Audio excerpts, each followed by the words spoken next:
మీరు ఒకటి మిస్ అయ్యారు. ఈ టైంలో ఆవిడ మీడియా ముందుకు రావాల్సిన పని ఏంటి? మీరు చూసారా? అది ఆవిడ వచ్చిన తర్వాత నేను వచ్చానా, నేను వచ్చి ఆవిడ టార్గెట్ చేశానా? గుర్తెచ్చుకోండి. అంటే ఆవిడ వచ్చిన తర్వాత నేను అంతటికి నేనుగా ఏమీ రాలా. ఇప్పుడు మీరు బయటకు వచ్చేటువంటి పరిస్థితి లేదు. సరే, వాట్ ఎవర్. ఇప్పుడు ఆవిడికి న్యాయం జరుగుతుందనే చెప్పింది ఆవిడ ఇంటర్వ్యూలో.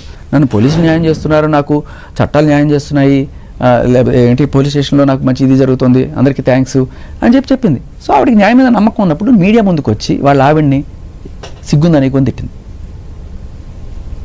ఓకే, సో ఇదే కాకుండా చాలా ప్రశ్నలు లేవనెత్తింది అక్కడ. దాంట్లో కూడా నువ్వు అమ్మాయివే కదా, నన్ను ఇలాంటి క్వశ్చన్లు అడుగుతావని ఆ యాంకర్ని తిట్టింది. ఇలా చాలా క్వశ్చన్లు అడిగింది.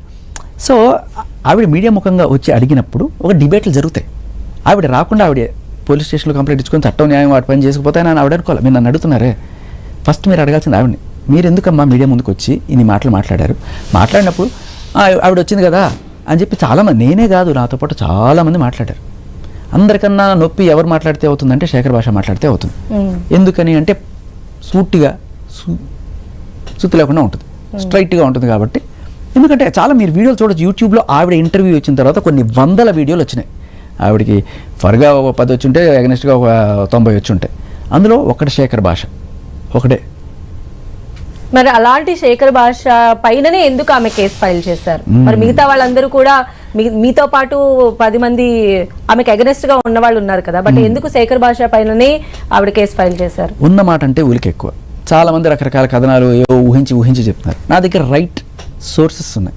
ఆ సోర్సెస్తో నేను మాట్లాడుతున్నాను. పాయింట్ తీసి ఇదిగో ఈవిడ జానీ మాస్టర్ని వేధించింది అనడానికి ఫస్ట్ సాక్ష్యం ఏంటంటే, ఆవిడ ఆడియోలో ఏం చెప్తుంది, మాస్టర్కి కోపం రావాలి, అదే నాకు కావాలి, ఆయన మెంటల్గా డిస్టర్బ్ అవ్వాలి, అదే నాకు కావాలి అని చెప్పిన పాయింట్ చాలా క్లియర్ కట్గా. ఇది చూడండి.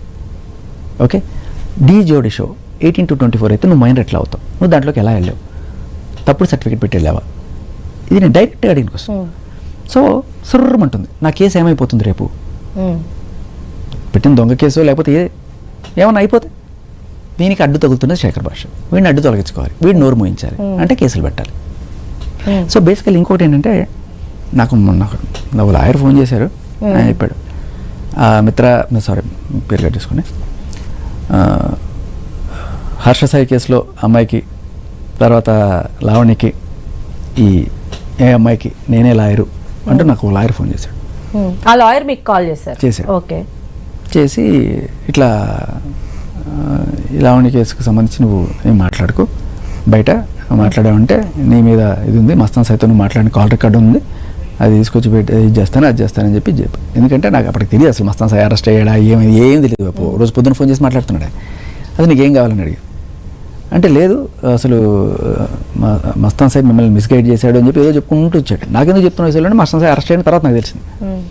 సో బేసికలీ ముగ్గురికి ఒకటే లాయర్ కాబట్టి, సో ఏదో రకంగా అంటే ఈ కేసులో ఆపితే వీడు ఈ కేసులో ఆగుతాడు, ఈ కేసులో ఆపితే వీడు ఈ కేసులో ఆగుతాడు